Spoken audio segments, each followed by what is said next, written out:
Dear students, I am Malar. In the video, we signals and system related problems. A commercial system has input x of n and output y of n. Find three options. First question enna கேட்டிருக்காங்க என்ன கொடுத்திருக்காங்கறத நம்ம understand பண்ணால ஈஸியா நம்ம answer எழுதிரலாம். First என்ன கேட்டிருக்காங்கன்னு பாப்போம். First கேட்டிருக்கிறது system function h of z. System ஃபங்க்ஷனாலே h of z. h of z னா வேற nothing, that is for output by input இல்லையா? output by input. y of z by x of z. அப்போ நம்ம h of z கண்டுபிடிக்கணும்னா நமக்கு என்னலாம் வேணும்? y of z ம் வேணும், x of z ம் வேணும். அடுத்து நெக்ஸ்ட் என்ன கேட்டிருக்காங்க? Impulse response small h of n. h of z கண்டுபிடிச்சிட்டோம் அப்படின்னா அதுக்கு அடுத்த ஸ்டெப் ஆட்டோமேட்டிக்கா இன்வர்ஸ் எடுத்தாச்சுன்னா நமக்கு ஸ்மால் h of n கிடைக்கும் இல்லையா? அடுத்து frequency ரெஸ்பான்ஸ் கேட்டிருக்காங்க.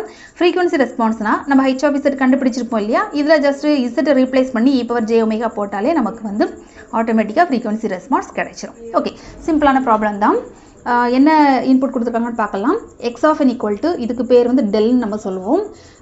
தட் இஸ் டெல் அப்படின்னா இப்போ நிறைய ஸ்டூடெண்ட்ஸுக்கு டெல் ஆஃப் n யூனிட் ஃபங்க்ஷனுக்கு டிஃப்ரென்ஸ் தெரியாது. இப்போ டெல் ஆஃப் என்ன அப்படின்னா இப்போ ஃபார் எக்ஸாம்பிள் இது வந்து எக்ஸ் ஆக்சிஸ்ன்னு எடுத்துக்கிறோம், இது வந்து ஒய் ஆக்சிஸ், இது டெல் ஆஃப் n எடுத்துக்கலாம், இது என்னென்னு எடுத்துக்கலாம். இதோட கண்டிஷன் என்ன அப்படின்னா ஜீரோவில் மட்டும்தான் இதுக்கு வேல்யூ இருக்கும். புரிஞ்சுதா? டெல் ஆஃப் என்ன ஜீரோவில் மட்டும்தான் இதுக்கு ரேஞ்ச் இருக்கும், மீதி எல்லாமே வந்து ஜீரோ. இந்த பாசிட்டிவ் சைடு எல்லாமே ஜீரோ, நெகட்டிவ் சைடு எல்லாமே ஜீரோ. அதுவே யூனிட் ஃபங்க்ஷன் இப்போ யூனிட் இது வந்து டெல் ஆஃப் n எடுக்கிறேன், இது யூ ஆஃப் n எடுக்கிறேன். ஓகே, அப்போ இது என்னென்னு எடுத்துக்கலாமா? யூ ஆஃப் n-க்கு இந்த மாதிரி இருக்கும். ஓகே, இந்த மாதிரி இருக்கும். அதாவது ஜீரோவுக்கு மேற்பட்டது எல்லாமே அதுக்கு வந்து ரேஞ்ச் இருக்குது, வேல்யூ இருக்குது. டிஃப்ரென்ஸ் புரியுதா? இதில் ஜீரோவில் மட்டும்தான் இதுக்கு ஆம்ப்ளிடியூட் இருக்கும், மீதி எல்லாமே ஜீரோ. யூனிட் ஃபங்க்ஷனுக்கு ஜீரோவில் இருந்து அந்த பாசிட்டிவ் சைடு எல்லாமே அதுக்கு ஆம்ப்ளிடியூட் வந்து 1.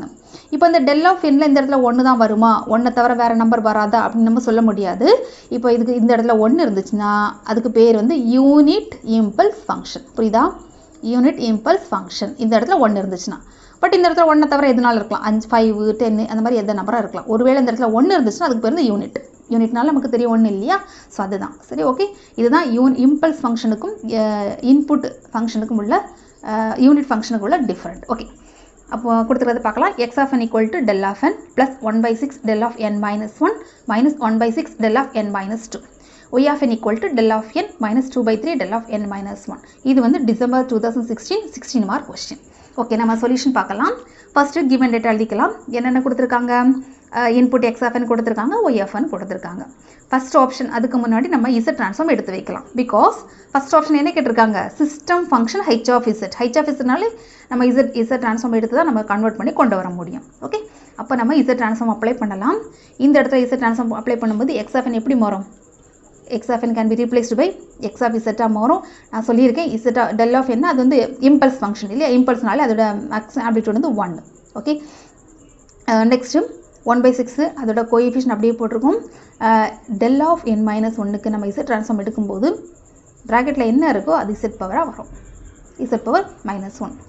ரிமைனிங் வேல்யூ வந்து இன்ட்டு 1ன்னு வரும், அதை நம்ம போடணும்னு அவசியம் இல்லை. அடுத்து -1/6ங்கிறது that is coefficient. Next del of n minus 2 இருக்குது. ஸோ உள்ள n minus 2 இருக்கிறதுனால z power -2. Similarly for y of n. y of n-க்கும் அதே ப்ரொசீஜர் தான் நம்ம அப்ளை பண்ண போகிறோம். y of n அது எப்படி மாறும்? y of z, அதாவது z ட்ரான்ஸ்ஃபார்ம் எடுக்கும்போது y of z-ஆக மாறும். del of n நமக்கு தெரியும் 1ன்னு, அதோட coefficient 2/3 -2/3. del of n minus 1 எப்படி மாறும்? z பவர் -1ஆக மாறும். இப்போ நம்ம z ட்ரான்ஸ்ஃபார்ம் கண்டுபிடிச்சாச்சு. ஓகே, அப்போது ஃபஸ்ட் ஆப்ஷன் என்னது? ஃபஸ்ட் ஆப்ஷன் என்ன கேட்டிருக்காங்க? System function h of z. Already நான் சொன்ன மாதிரி h of z-னா என்னது? Output by input. அவுட்புட்னாங்கிறது எதை சொல்லணும்னா y of z. ஓகே, இன்புட்னா x of z. ஜஸ்ட் நம்ம சப்ஸ்டிட் பண்ணலாமா? y of z by x of z equal to just இதுதான் வந்து நமக்கு y of z. Okay, so 1 - 2/3 z power -1 divide by இது எல்லாமே வந்து நமக்கு x of z. Just substitute பண்ணியிருக்கோம். ஸோ இது நம்ம கண்டுபிடிச்சாச்சு. நெக்ஸ்ட் செகண்ட் ஆப்ஷன் என்ன கேட்டிருக்காங்க? Impulse function h of n.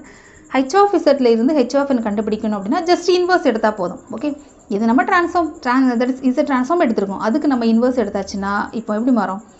h of z-க்கு நம்ம இன்வர்ஸ் எடுத்தாச்சுன்னா இன்வர்ஸ் z ட்ரான்ஸ்ஃபார்ம் தான் ஸ்மால் h of n. புரிஞ்சுதா?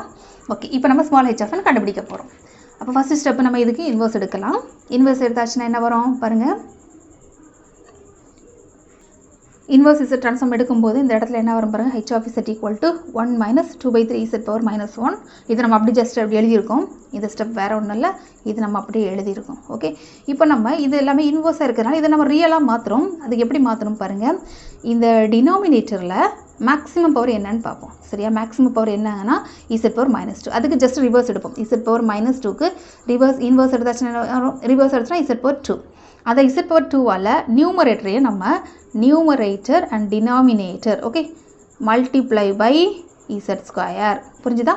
அப்போது நியூமரேட்டரில் நம்ம இந்த இடத்துல z ஸ்கொயரால் மல்டிப்ளை பண்ணும்போது z ஸ்கொயர் மைனஸ் 2/3 இந்த z இன்வர்ஸும் z ஸ்கொயரும், அதாவது z square into z power -1 என்னது அடிமான ஒன்று போல் பேஸ் சேமாக இருந்துச்சுன்னா பவர் ஆட் பண்ணணும். ஸோ இசட்னு வரும். அதுதான் நமக்கு இந்த இசட். ஓகே, சிமிலர்லி நான் சொல்லியிருக்கேன் இந்த இடத்துல நம்ம இசட் ஸ்கொயரால் மல்டிப்ளை பண்ண போகிறோம். அப்போ z square 1/6 into z minus 1/6 z square into z power -2 base same is power to be added right. அப்போ இசட் பவர் 0, இசட் பவர் 0னா நத்திங் 1. ஸோ அதான் -1/6. நெக்ஸ்ட் இப்போ என்ன பண்ணுறோம், எப்போதுமே இந்த இடத்துல ஒரு இசட்டு தேவைப்படும். ஏன் அப்படின்னா இந்த இசட்டை நம்ம டினாமினேட்டருக்கு இந்த லெஃப்ட் சைடு கொண்டு வர போகிறோம். அது ஏன் அப்படின்னா லாஸ்ட் நம்ம ஃபார்முலா அப்ளை பண்ணும்போது நமக்கு இந்த இடத்துல அதாவது இந்த ஃபார்மேட்டில் நம்ம கொண்டு வரப்போம். z/z-a ஃபார்மேட்டில் கொண்டு வர போகிறோம். அப்போது நியூமரேட்டில் நமக்கு ஒரு இசட்டு தேவை. அதுக்காக இப்போதைக்கு நம்ம என்ன பண்ணுறோம் அப்படின்னா இந்த இசட்டை இங்கே கொண்டு வரோம். அடுத்து நெக்ஸ்ட் ஸ்டெப்பில் நம்ம மேலே கொண்டு போகலாம். ஸோ நமக்கு தகுந்தவாறு லெஃப்ட் சைடோ ரைட் சைடோ நம்ம கொண்டு வர போகிறோம். ஸோ அதனால் இந்த நம்ம இந்த ரெண்டு டேர்ம்லேருந்து இசட்டை நம்ம எக்ஸ்ட்ராக்ட் பண்ணிருக்கோம். தட் இஸ் டிஃப்ரெண்ட் வெளியில் எடுத்துருக்கோம் காமனாக. அடுத்து நெக்ஸ்ட்டு பார்க்கலாம்.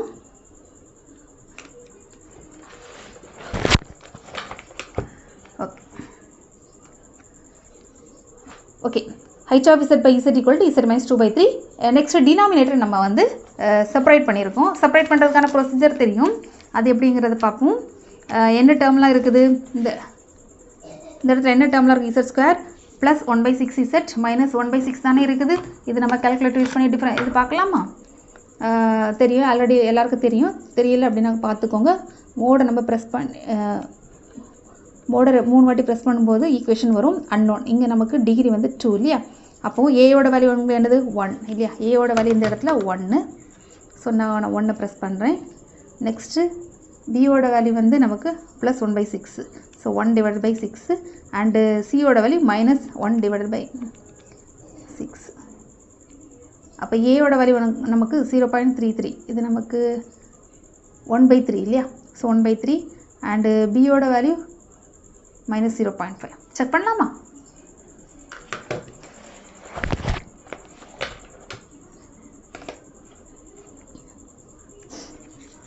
நமக்கு கிடச்சிருக்கலாம் இதே வேல்யூ, அதாவது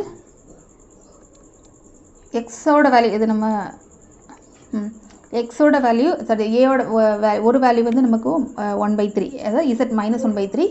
அடுத்து நெக்ஸ்ட்டு வந்து மைனஸ், அப்போ மைனஸ்னால் ப்ளஸ் 1/2 நம்ம எழுதியிருக்கோம். ஓகே ஓகே, இப்போ நம்ம இதை கண்டுபிடிச்சிட்டோம்.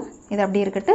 இப்போ நம்ம என்ன பண்ண போகிறோம்னா இது நம்ம பார்ஷியல் ஃப்ராக்ஷன் பிரகாரம் கண்டுபிடிக்க அந்த ஸ்பிட் பண்ண போகிறோம் டினாமினேட்டரை. பிகாஸ் நம்ம Z inverse Z transform apply பண்ண போகிறோம். அப்ளை பண்ணும்போது இந்த மல்டிப்ளிகேஷன் நம்ம ப்ளஸ் டேர்மாக நம்ம மாற்ற போகிறோம். So numerator by first term, numerator by second term. இப்போ இந்த இடத்துல ஏபிங்கிற 2 டேர்ம் நம்ம புதுசாக வந்து கொண்டு வந்திருக்கோம். இப்போ ஏபி வேல்யூ கண்டுபிடிக்கிறதுக்கு நம்ம பார்ஷியல் ஃப்ராக்ஷன் மெத்தட் கண்டுபிடிக்க போகிறோம். ஆஸ் யூஷுவல் நமக்கு பேசிக்காக உள்ள பார்ஷியல் ஃப்ராக்ஷன் மெத்தட் தான். இப்போது இது நம்ம கிராஸ் மல்டிப்ளை பண்ணுறோம். Z minus 2/3. ஓகே, இதுங்கிறது யாருன்னா நியூமரேட்டரில் இருந்துச்சுல இந்த டேர்ம் தான் நம்ம அப்படி எழுதியிருக்கோம். இந்த இடத்துல எழுதியிருக்கோம்.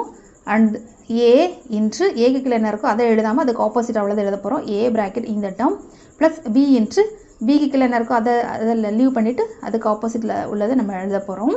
அடுத்து இப்போ நம்ம ஏ கண்டுபிடிக்கணும் அப்படின்னா நம்ம பியோடது 0 ஆக்கணும். அப்போ பிக்கு என்ன வேல்யூ சப்ஸ்டியூட் பண்ணால் 0 ஆகும்னு பார்ப்போம். நம்ம 1/3 நமக்கு சப்ஸ்டியூட் பண்ணாலே ஆட்டோமேட்டிக்காக அது 0 ஆயிடும். ஸோ அதனால் இசட் ஈக்குவல் டு 1/3 சப்ஸ்டியூட் பண்ணுவோம். ஸோ 1/3 சப்ஸ்டியூட் பண்ணும்போது இது நம்ம சிம்பிளிஃபை பண்ணும்போது நமக்கு என்ன கிடச்சிருக்கு, -2/5ன்னு கிடச்சிருக்கு. இப்போ நம்ம ஏ வேல்யூ கண்டுபிடிச்சிட்டோம். நெக்ஸ்ட்டு பி வேல்யூ கண்டுபிடிக்க போகிறோம். பி வேல்யூ கண்டுபிடிக்கணும் அப்படின்னா எனக்கு இந்த இடத்துல ஏ வேல்யூ 0 ஆக்கணும். கரெக்டா? அப்போது என்ன வேல்யூ சப்ஸ்டியூட் பண்ணால் அங்கே 0 வரும்? Just nothing. இசட்கிட்ட என்ன இருக்கோ அதுக்கு நம்ம ஜஸ்ட் ரிவர்ஸாக சப்மிட் பண்ணால் போதும். இங்கே ப்ளஸ் 1/2 இருக்குது அப்படின்னா நம்ம -1/2 சப்ஸ்டியூட் பண்ணால் போதும். அதே மாதிரி நம்ம இந்த இடத்துல -1/2 சப்ஸ்டியூட் பண்ணியாச்சு அப்படின்னா நமக்கு வந்து பியோட வேல்யூ கிடைக்கும். பியோட வேல்யூ 7/5. இப்போ நம்ம A வேல்யூம் B வேல்யூம் கிடச்சாச்சு. ஜஸ்ட்டு நம்ம above equation இந்த இருக்குல்ல, இந்த equation சப்ஸ்டிட் பண்ணுவோம். சப்ஸ்டிட் பண்ணும்போது லெஃப்ட் சைடு அப்படியே தான் இருக்கும். அதில் எந்த சேஞ்சஸுமே இல்லை. h of z by z, ஏயோட வேல்யூ என்ன இருக்குது, இது வந்து பியோட வேல்யூ. ஆல்ரெடி நம்ம இந்த இசட்டை வந்து லெஃப்ட் சைடு கொண்டு வந்திருப்போம். இப்போ நம்ம இந்த சைடு கொண்டு வந்துடலாம். இந்த இசட்டை வந்து இந்த சைடு கொண்டு வரும்போது -2/5ங்கிறது coefficient, z by z minus 1/3 plus 7/5ங்கிறது கோஎஃபிஷியன்ட். நெக்ஸ்ட் இந்த z இங்கேயும் வரும் இல்லையா, common. So z by z plus 1/2. இப்போ நம்ம இன்வர்ஸ் எடுத்தாச்சுன்னா ஈஸி ஆன்சர் கிடைக்கும் பாருங்கள். Taking inverse z transform. அந்த h of zக்கு இன்வர்ஸ் எடுக்கும்போது ஸ்மால் h of என்ன மாறும், -2/5ங்கிறது coefficient and it's a formula z by z minus a அப்படி இருந்துச்சுன்னா a power n into u of n. This is for formula. Okay. Here z by z minus 1/3. So 1/3க்கு reverse என்ன வரும், plus 1/3. So 1/3 the whole power n into u of n. Next இந்த plus நம்ம அப்படி எழுதியிருக்கோம். 7/5ங்கிறது coefficient, z by z plus 1/2. நான் என்ன சொல்லியிருக்கேன், z கிட்ட என்ன நம்பர் இருக்கோ அதுக்கு ஜஸ்ட் ரிவர்ஸ் எடுக்கலாம். ப்ளஸ் 1/2 வந்துச்சுன்னா நம்ம மைனஸ் எடுக்க போகிறோம்.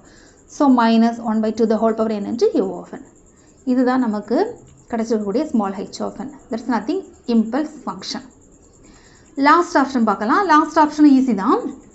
அதில் ஜஸ்ட்டு ரெஸ்பான்ஸ், ஃப்ரீக்வன்சி ரெஸ்பான்ஸ் கேட்டிருக்காங்க. h of e power j omega. இசட்டுக்கு பதிலாக நம்ம என்ன ரிப்ளேஸ் பண்ண போகிறோம், e power j omega substitute பண்ண போகிறோம்.